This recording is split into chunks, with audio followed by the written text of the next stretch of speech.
朕待你不薄，你为何要反朕？我本不想反你，谁让你以王德为主，以我为父？我不服！既然在这里受窝囊气，不如到北边去吃香的喝辣的。臭皇帝，你跑不了了，束手就擒吧！本将军带你去五国城，和你的家人团聚。你这比金人还要奸佞的狗贼！要朕去五国城，朕宁死不去！拿你的人头去投机也不赖。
皇上，你没事吧？没事。恭喜张大人逢凶化吉，逃过一劫。你怎么知道？我还知道，力琼已经带着5万人马和10万百姓投金了。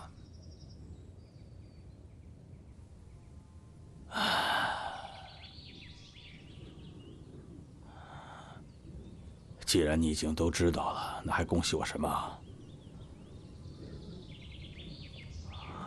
我现在哪里是逃过此劫，我是在劫难逃啊！皇上一肚子火没处撒，一定拿我问罪。我该怎么办呢？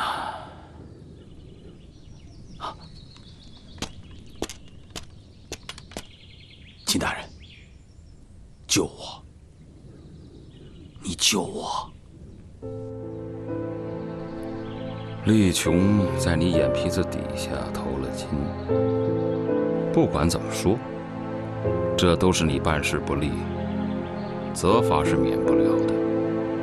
不过责罚也分轻重缓急，只要你在皇上面前言语得当。 我想，他会网开一面的。如何得当？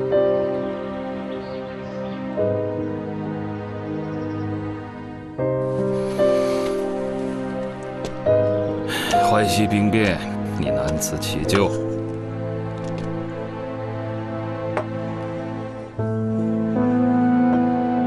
如果你见了皇上，只是就事论事。 在这里面绕来绕去的话，我看你这项上人头肯定不保，神仙都救不了你。可是，如果你跳出这个圈子，将矛头指向别人，那么你不仅可以脱罪，没准儿还会得到皇上的封赏。请相爷赐教。哎，皇上，您没事吧？皇上，皇上，发生什么事情了？还愣着干什么？快去给皇上拿水！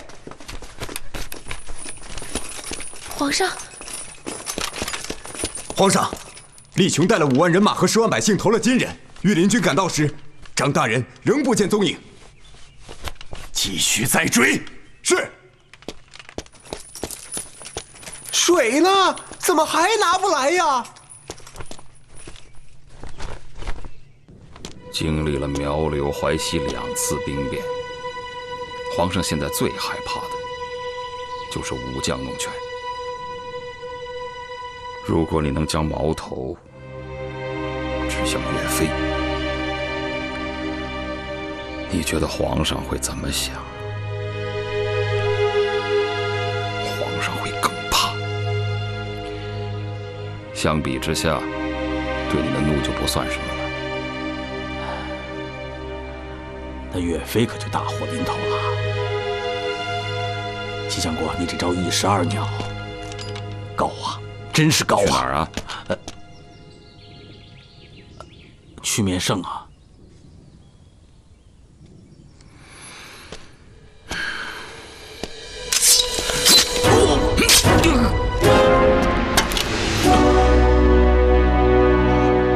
去面圣吧。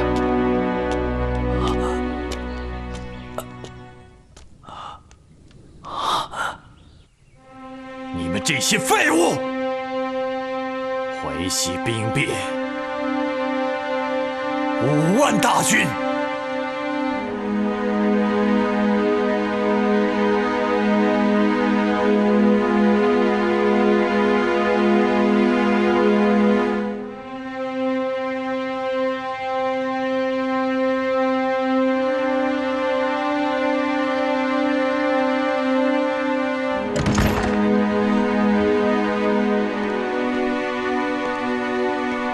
赵大人，皇上让你进去呢。走吧。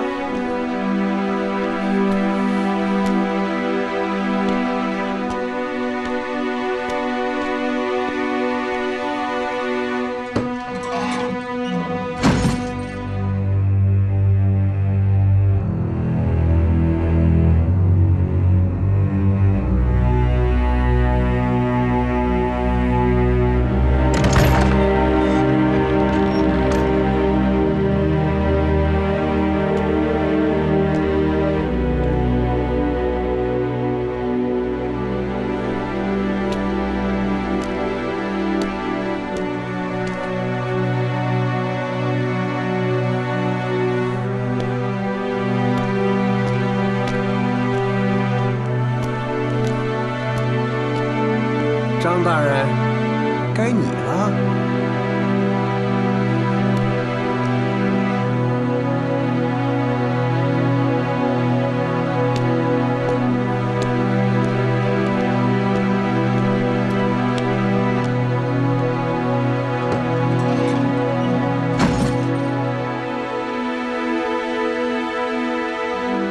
罪臣该死，罪臣罪该万死。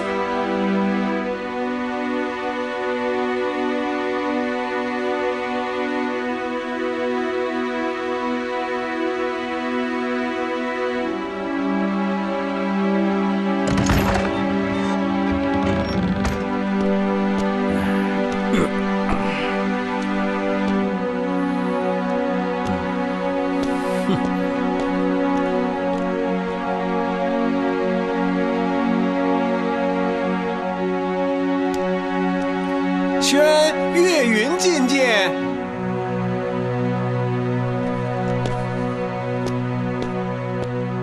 臣岳云叩见皇上。岳爱卿，救驾有功，快快请起。要是大宋多几个像你们这样的父子，朕就高枕无忧了。这把宝剑，随朕从归德一直走到这里。现在，朕把它送给你，你以后要用它平奸除孽。谢皇上。起来吧。这次要不是岳爱卿及时赶到，后果真是不堪设想啊！哦，对了，你是怎么知道厉琼会兵变的？微臣不知。那你怎么会出现在那边？我爹让我送奏折给皇上，正好遇到贼人图谋不轨。奏折？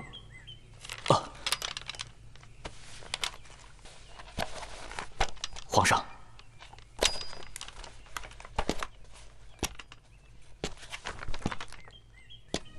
臣眼疾有发，若朝廷无北伐之旨，臣岂交上兵权，还乡就义。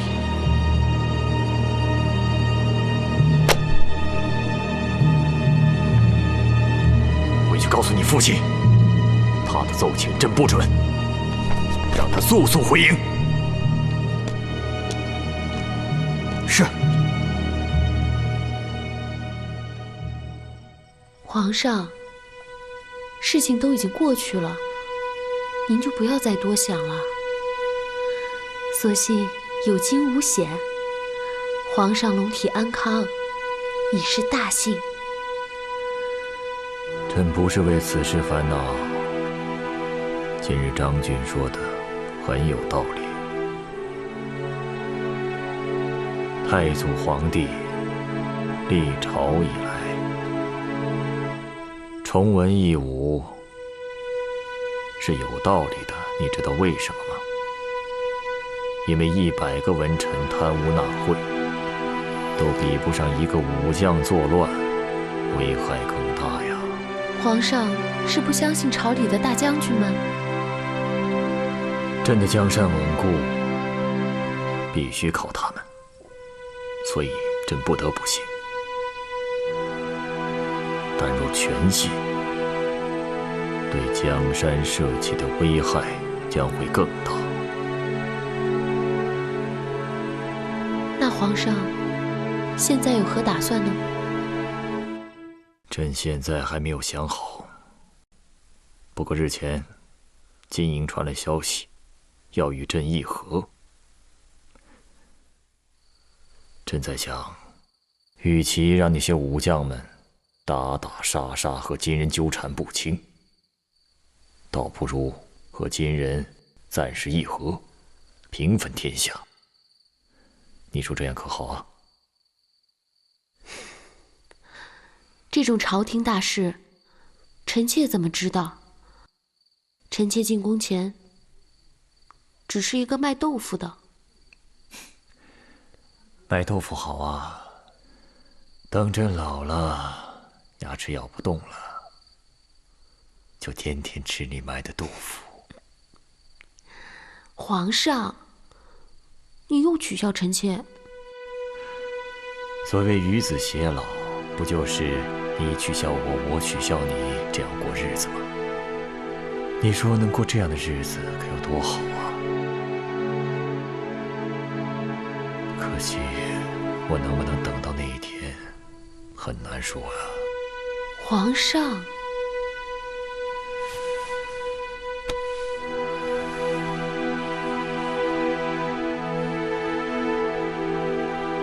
朕的江山来之不易，朕真不想像太祖皇帝那样沦为孤魂野鬼。朕要安安稳稳地和你守住这江山，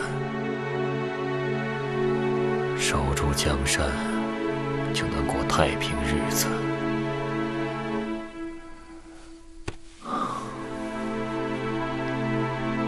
朕发誓，朕宁可错杀忠臣，也不会再让像淮西兵变这种事情再次发生。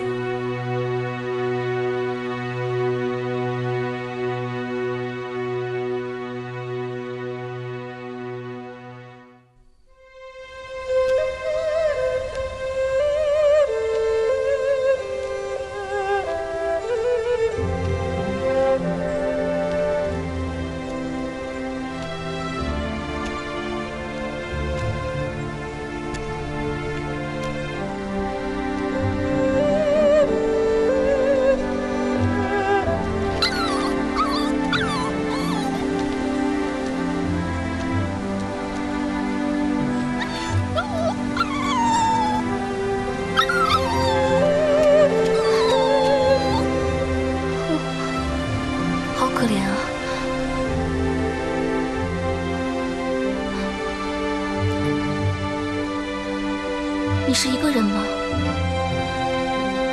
孤零零的一个人，好可怜啊！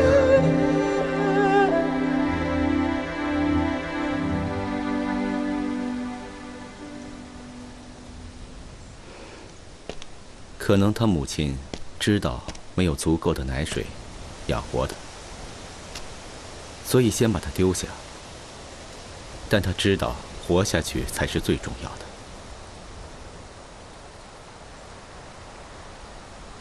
娘娘应该明白“宇文虚中”这段话的道理吧？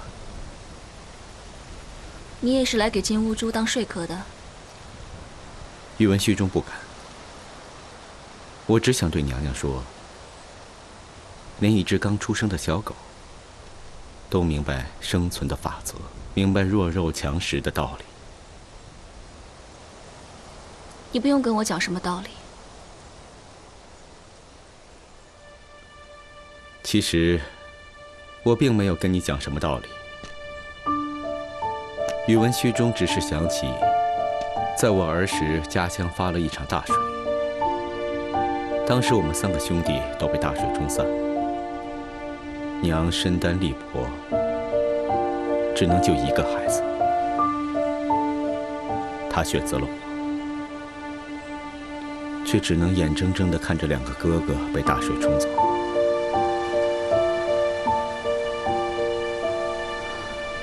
没有选择的选择。是啊，我娘特别疼我，对我特别的好，因为我是她唯一的亲人。就像现在四太子也是你的唯一。娘娘，珍惜啊。我明白，我知道我哥和金兀术之间迟早会有那么一天的。我只是需要一些时间罢了。娘娘深明大义，我相信四太子心里也一定不愿意这么做，这是他无法逃避的选择。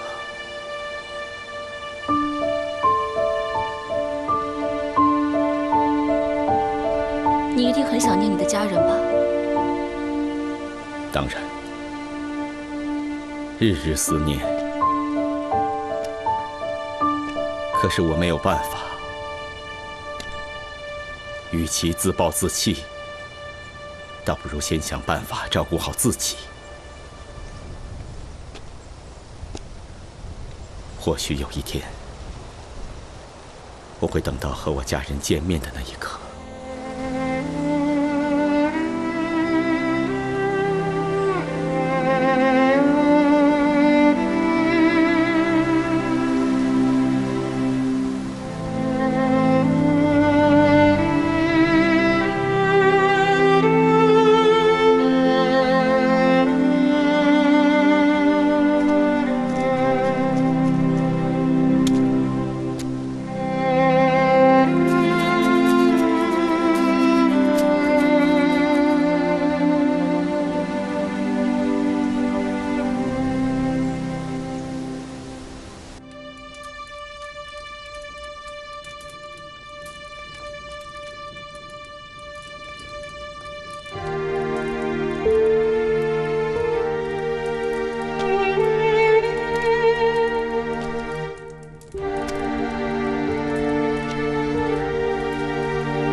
你在做什么？你看好不好看？好不好看？不是给你做的。不是我的那是谁的？你给哪个野汉子做帽子，还当着我的面？哎呀，不是野汉子，这是给我哥哥做的帽子。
宇文徐州，出来！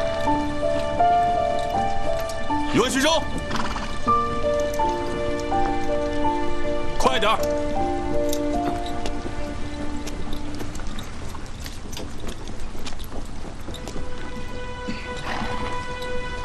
是爹。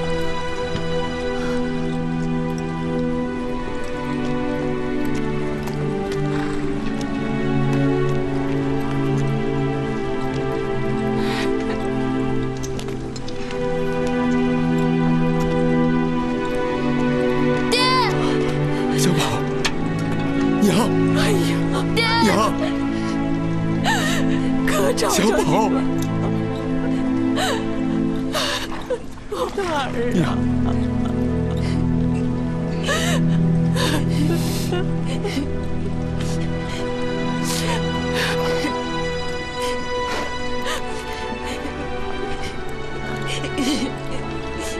娘，你们是怎么找到这里来的？是我派人接他们来的。没想到你还有一个这么可爱的孩子，是不是啊，小宝？别怕，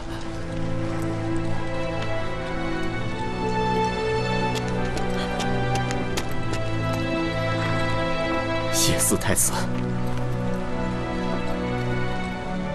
你们先好好聚聚，回头我再找你。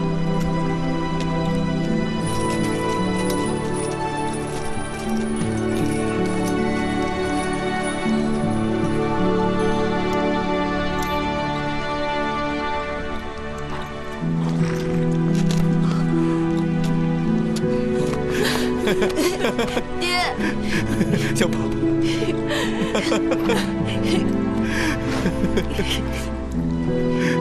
娘，吃点菜。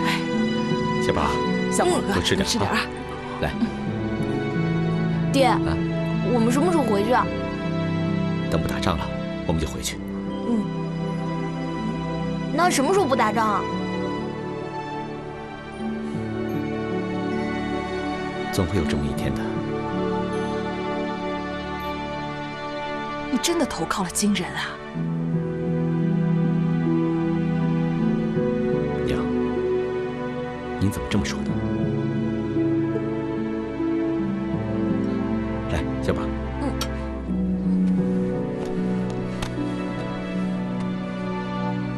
吃饱了吗？吃饱了。好。外面有好多马，你要不要骑马呀？要。那好，去吧。当心点儿，小宝。哎。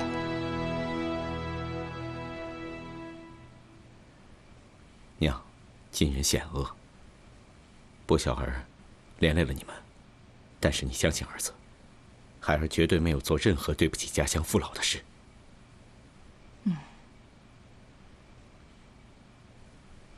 你们忍耐一下，我一定会想办法救你们出去的。那你不和我们一起走吗？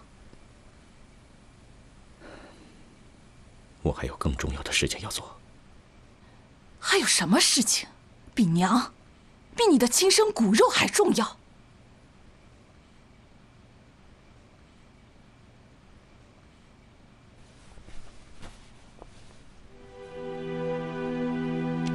两方交战，自古以来，只有在马上打天下的，从来没有在马上可以治理天下的。金人在我们的土地上烧杀抢掠，但是他们绝对没有能力治理我们的国家，因为他们落后、野蛮，所以他们就要学习我们宋人的文化。只要他们学习我们的文化，他们就会成为我们的学生。那天下的统一便会指日可待，但最终绝不是靠金戈铁马、涂炭生灵。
生机勃勃。乌珠，好。只要铁浮屠炼成，大金勇士必将所向披靡。那多久才能炼成呢？不出1年吧。皇上，如今宋廷要求和议，而我军铁浮屠还有1年之后才能出兵，这……书房有什么就说吧。战呢，则军心不稳，人心不齐，所以和才是最好的办法。可以用和议先麻痹宋人，给我们一段时间做下一步打算。和议之事不可儿戏，无论是和是战，铁浮屠还是要早日炼成，这样和战的主动权才能掌握在我们的手中。这好了好了，金乌珠，让我看看铁浮屠的威力。是。出发！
什么收复中原、赢回2圣啊？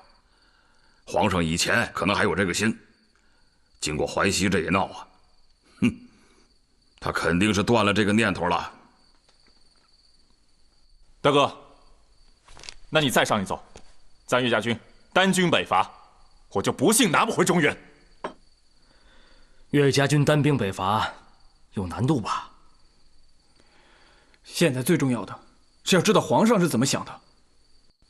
怕就怕以后皇上变成惊弓之鸟，从此以后对北伐之事只字不提。是啊，大哥，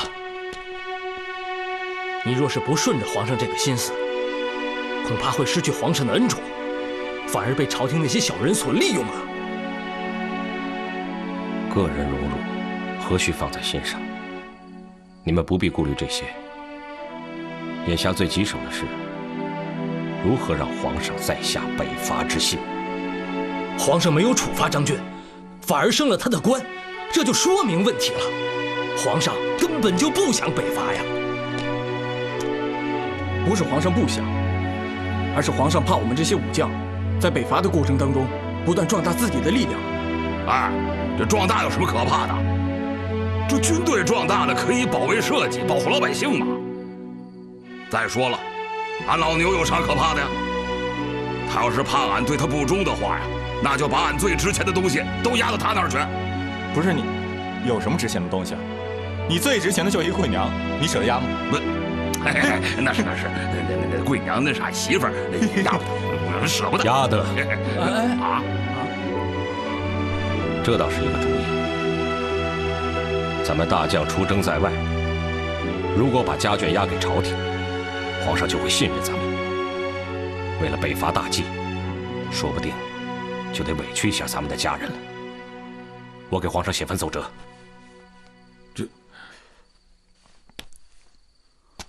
爹，刚才探子来报，有一队大京使者入境，正向临安而去。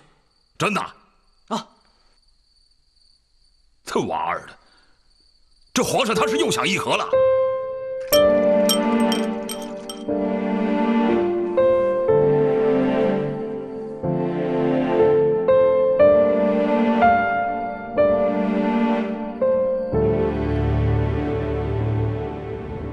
大今皇上圣恩，愿将河南、陕西之地无偿归还，还有你们老皇上的棺椁，一并奉还。当然了，宋廷每年需向大金纳贡白银25万两，绢丝25万匹。这哪里是议和？哼，分明是抢夺！大宋久战方息，民生凋敝，百业困顿，今非昔比啊！所纳之数，那可是宋人的脑袋和性命啊！哼！大人说的这些，我可就管不了了。我们是奉大金皇帝的命令，前来江南诏谕的，而且大宋必须废除年号，对大金俯首称臣。这不可能！从此以后，大宋的皇上必须跪拜接旨。这更不可能！这样的议和，丧权辱国，恕不能接受。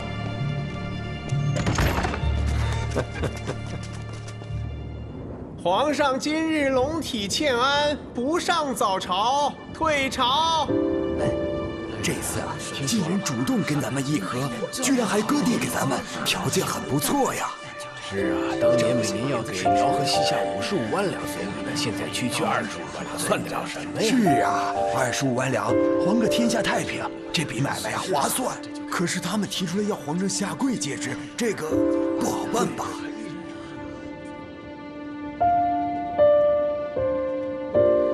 皇上，昨天晚上您一夜辗转反侧，想的可是议和的事。是啊，靖康之乱11年来，这可是金人第一次主动提出议和。这11年来，每天晚上朕都会做同一个梦，梦到先帝为后停地在朕耳边说：“我的儿啊，我冷，我想回家。”所以皇上想要议和。昨天朕想了一个晚上，今人愿将河南、陕西之地交还，还要送先帝还朝。如此优渥的条件，朕怎能不动心？只是，皇上在顾虑什么？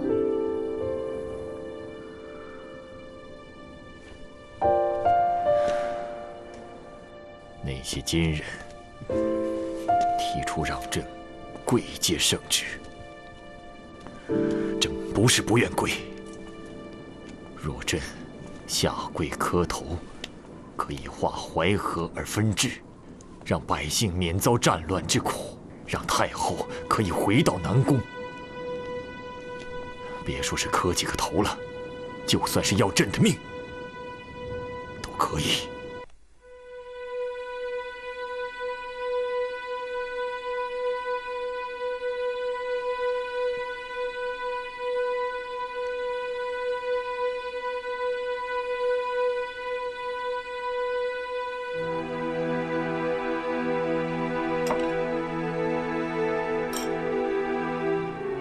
皇上，你怎么了？还在为议和的事烦忧？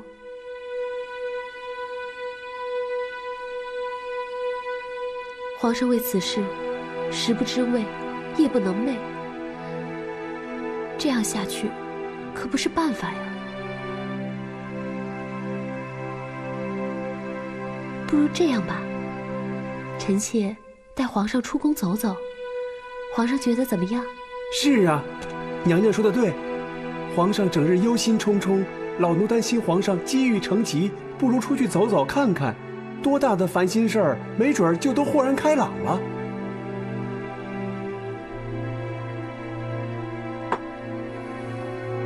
好吧，朕就听爱妃的话，赶紧去准备。是。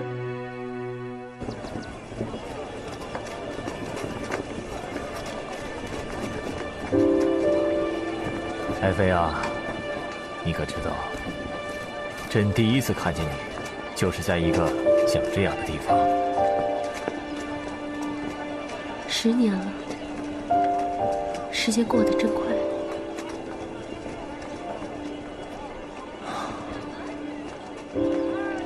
当年王渊、康吕2个人，竟然背着朕胡作非为，让你受委屈了。不过万幸，他们2个人终究算是恶有恶报。但是这件事情至今仍让朕心有余悸。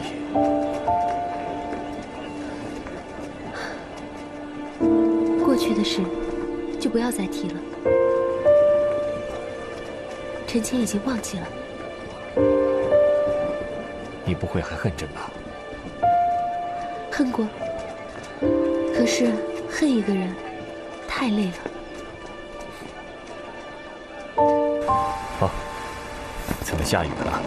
来，朕带你找个地方避一避。来。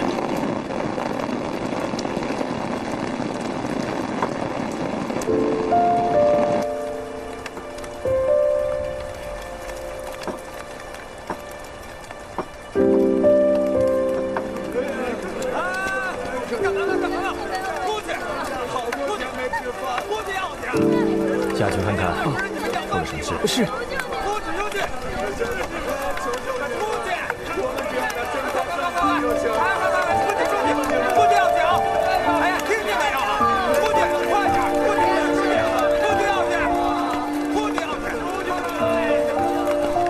皇上，听口音应该是从北方逃过来的。连年征战，那儿的百姓好多都躲到南方来谋营生了。真可怜，有家归不得，有田种不得。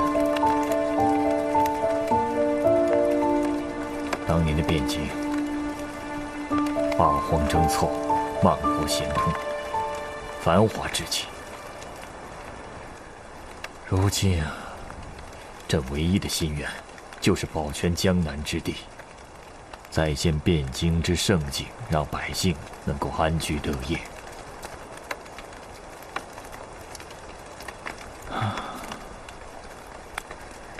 这次议和能够成功，天下就太平了。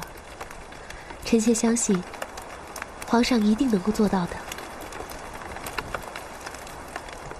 这次议和事关江山社稷，可是，在朝中这么多的大臣，朕居然是无人可问。唯有秦桧脑子还算聪明，却屡次三番托柄不见，让朕如何是好啊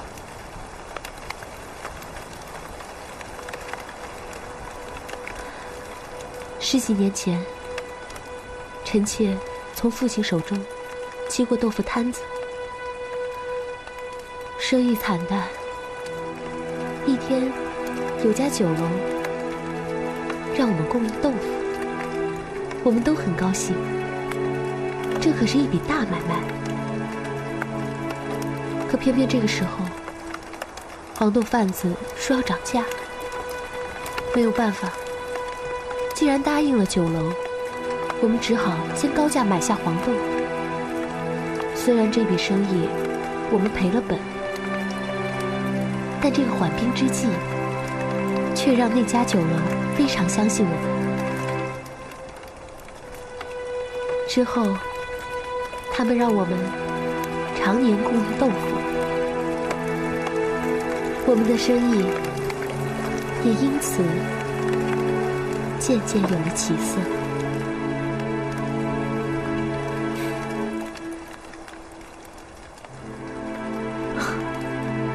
爱妃这个豆腐精，还确实有点道理。皇上取笑了。姚公公，皇上，秦桧他现居何处啊？在城南，离这儿不远。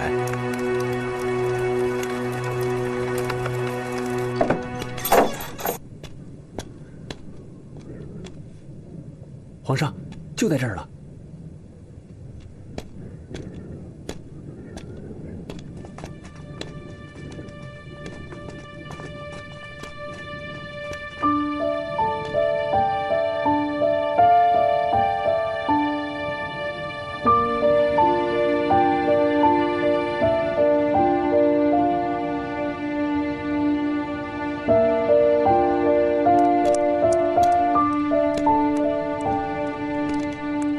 哎，秦大人，皇上来了还不出来见驾呀？秦大人，秦大人，皇上，皇上，秦大人他死了。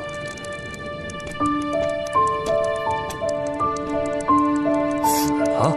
前2天他吐血吐得好厉害的，他死了。皇上。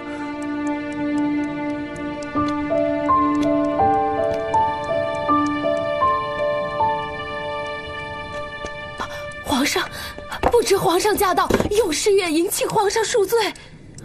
免礼。谢皇上。官人，朕没想到，快起来，皇上来了。皇上，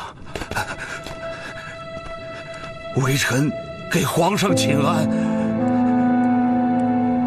秦桧有事远迎。官人，平身吧。谢皇上，谢皇上。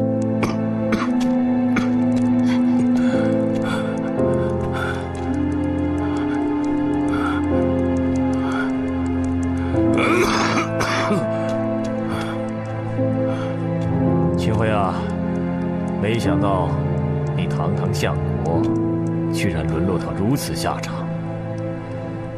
唉，这也怪朕，让你受苦了。微臣惭愧，让皇上挂念了。哦，朕给你带了一些名贵的草药，保证会药到病除。秦爱卿乃是朝廷的栋梁之才，要赶紧好起来啊！谢皇上，谢皇上。哎，快坐。皇上也坐。哦。请。宋今又在商谈议和之事，朕此次前来，就是想听听你的意见。微臣以为，和则双赢，战则双败。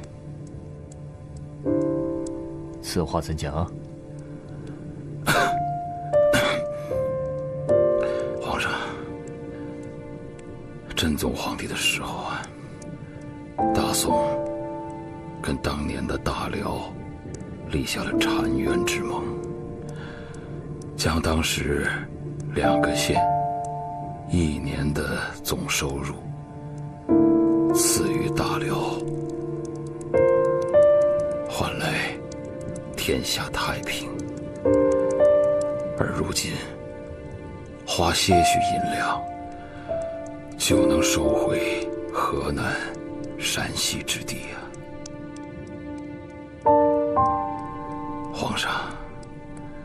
皇上胸怀勤政爱民之心，微臣以为不出2年的功夫，肯定就能赚回这点银券。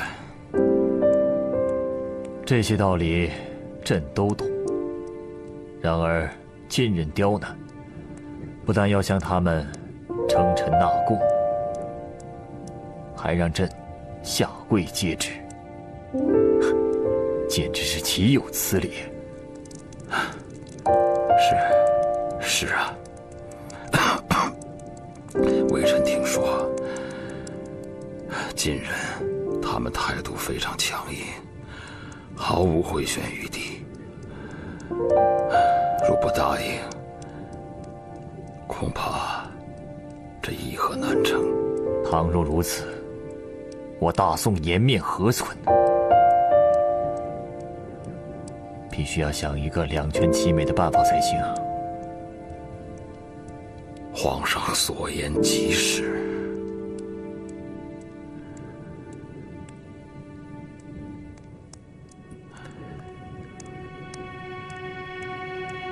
皇上，其实皇上可以以热孝在身为由，不问朝政。既然不问朝政，便无需接待金使。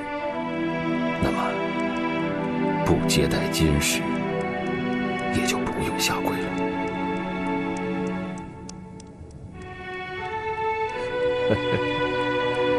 好啊，朕总算是没有白来。不过，你说金人他们愿意吗？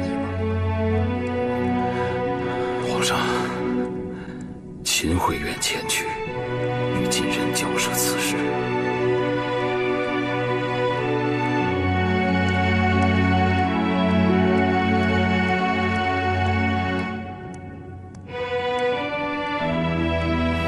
齐相国，你在这里受委屈了，明日就回相国府吧。秦桧，叩谢皇上。谢皇上。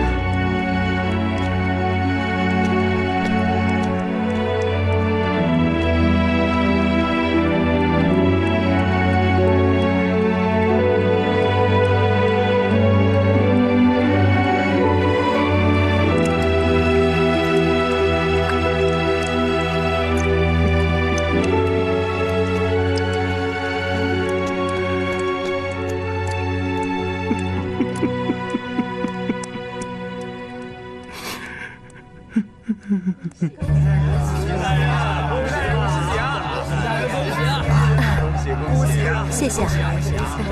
谢谢啊，恭喜啊，恭喜啊！谢谢谢谢。秦大人啊，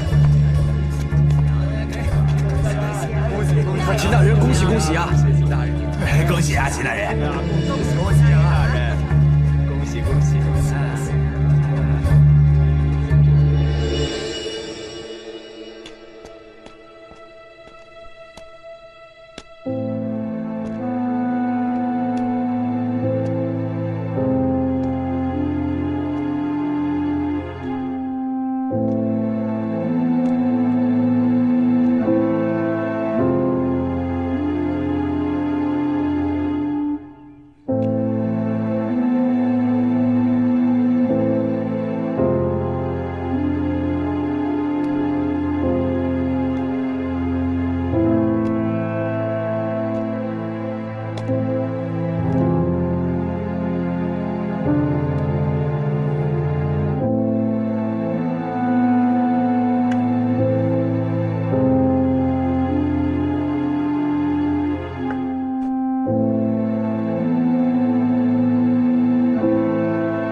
这金人仍不答应，该如何是好？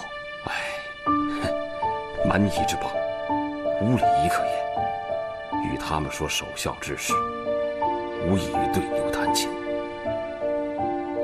朕若是跪拜金人，那朝中那些主战大臣还不得要了朕的命啊！公公，我要见皇上。赵大人，此事万分紧急，不可耽误。皇上现在不方便见你，耽误不得呀！赵大人，公公，哎呀，赵大人你，皇上。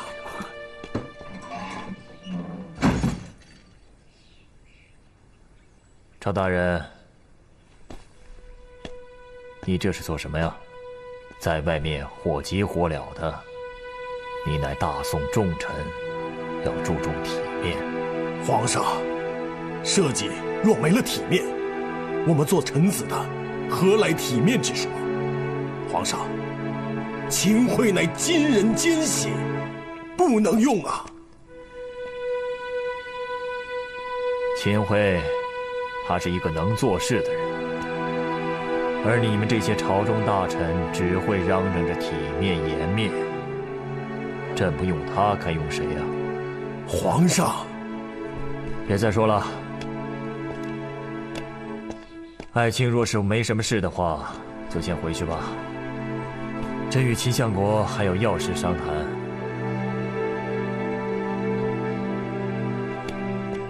皇上，今人虎狼之心，不可合议呀！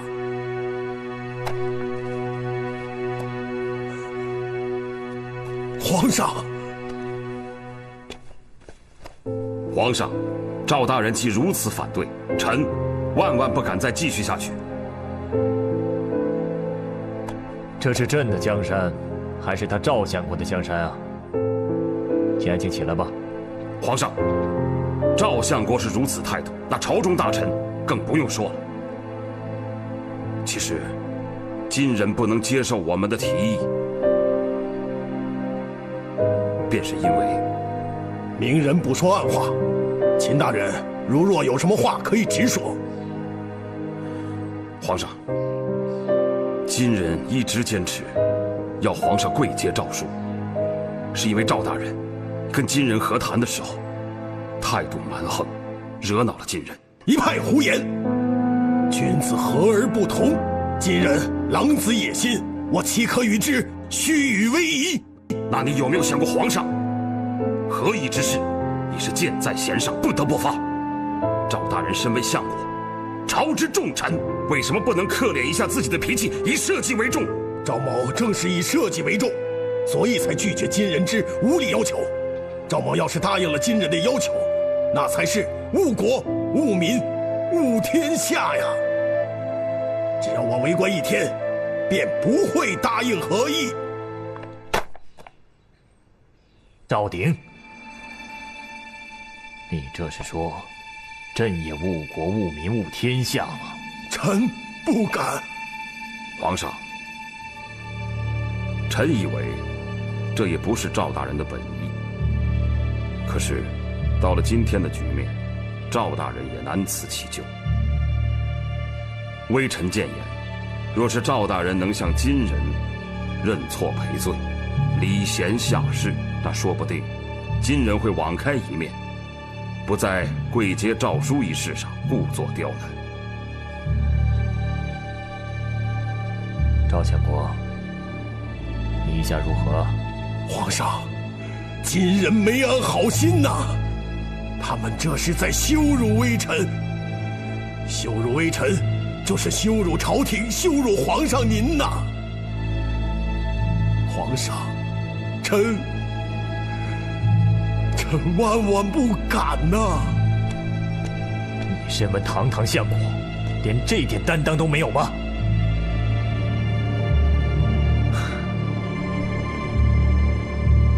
你从归德跟着朕到了现在，这些年，你处处为朕着想，为江山社稷着想，朕是知道的。可是，你已经老了，现在的形势跟以前不一样了。赵爱卿就不必操心国事了。皇上，赶紧去颐养天年吧。皇上，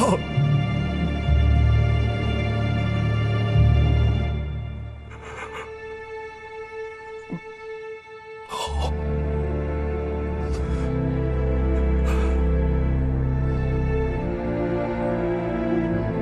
谢皇上。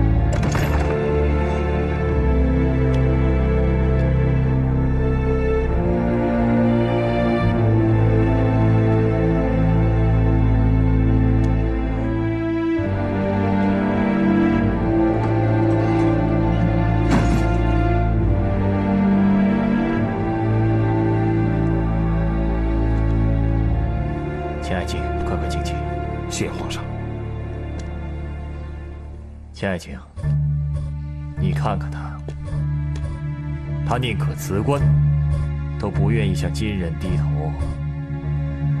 这可如何是好啊？皇上，若金人不坚持皇上亲自贵接诏书，秦桧愿意向金人低头，替皇上接受诏书。你觉得那些金人会愿意吗？微臣愿一试。秦相国，你处处为国着想，还引来众人非议，朕甚为感动啊！皇上，臣欲济国事，死且不避，宁必愿罢。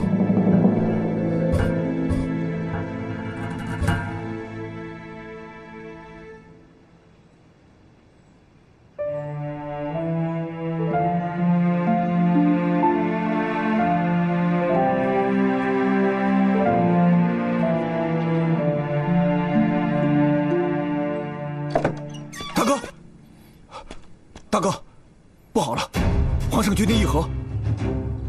怎么会这样？皇上重新启用秦桧，罢了赵定大人。现在秦桧是官复相位，搬回了相国府。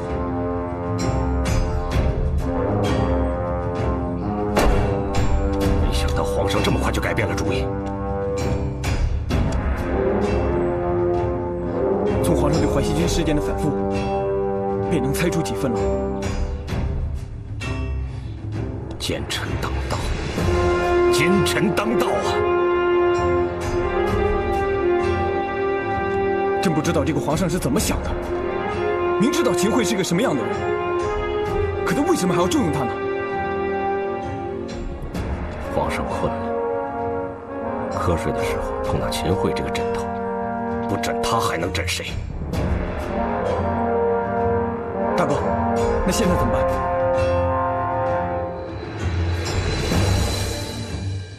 北笔墨，我要上奏皇上。大哥，秦桧长袖善舞，和他做口舌之争，恐怕这时候我要是不说话，便没有人说话了。不能让奸臣蒙蔽了皇上的眼睛。何以之事，万不可行。向金人跪拜，有失尊严。所谓君忧臣辱，君辱臣死，请皇上三思。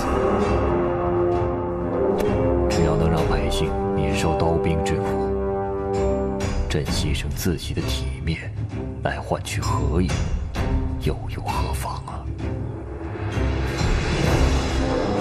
现有淮河、长江两道天险，阻拦女真铁蹄。若收回河南、陕西两地，必要派兵驻扎。如此，则中原平坦无险可守，江淮之险形同虚设。金人提出归还两地，实则包藏祸心，想把我军主力从江淮一线引诱至中原一带，以一举歼灭。北虏自靖康以来，以和以我者10余年矣。不务其间，受祸至此。今复无事庆贺，此必有昼夜之虞。士大夫但未深谋。之前朕在明州时，朕即使百败，亦无人问津。如今朕与金人合议将成，爱卿就不必多虑了。金人不可信，和好不可视。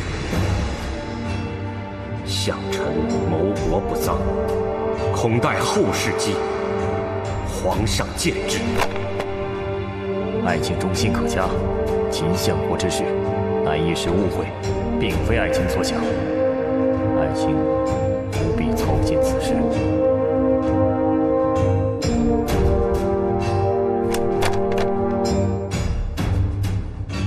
我们大将做事不力，才让皇上受此委屈。望陛下明诏天下，令臣解罢兵务，退出临泉，以歌咏陛下圣德。为太平之散民，臣无胜幸甚。放肆！竟敢用罢官来威胁朕！你越是想罢官，朕越是不让你罢。不允！